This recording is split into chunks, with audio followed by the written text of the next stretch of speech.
খাগড়াছড়ির পানছড়িতে দুপক্ষের গোলাগুলিতে ৩ জন নিহত হয়েছেন। এ বিষয়ে বিস্তারিত জানাতে সরাসরি যুক্ত হচ্ছেন সহকর্মী আক্তার হোসেন। আক্তার, কি কারণে কারা এই গোলাগুলি করেছেন এবং নিহতদের পরিচয় আপনি জানতে পেরেছেন কিনা, পুলিশ কি বলছে, বিস্তারিত জানাবেন।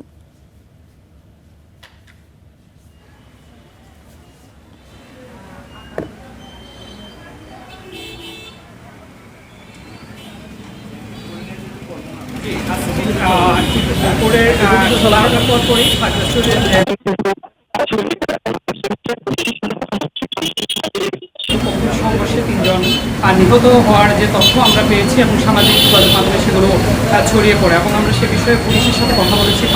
যে ভারপ্রাপ্ত কর্মকর্তা যিনি রয়েছেন তার সাথে কথা বলেছি। তিনি আমাদেরকে যেমনটা জানিয়েছেন যে সেখানে সেই এলাকাটি খুবই দুর্গম এবং মোবাইল নেটওয়ার্ক থেকে এক প্রকার বিচ্ছিন্ন একটি এলাকা, এবং যেহেতু ভারী বৃষ্টিপাত হচ্ছে, পুলিশের যে টিম রয়েছে সেই টিম ঘটনাস্থলে যাচ্ছে এবং তারা সেই যে জায়গায় ঘটনা ঘটেছে ৩ জন নিহত হওয়ার যে তথ্য পেয়েছে সেই ঘটনাস্থলে তারা যাচ্ছে এবং সেখানে তারা সেই লাশ শনাক্ত করার জন্য পুলিশের সেই টিম ঘটনাস্থলে যাচ্ছে।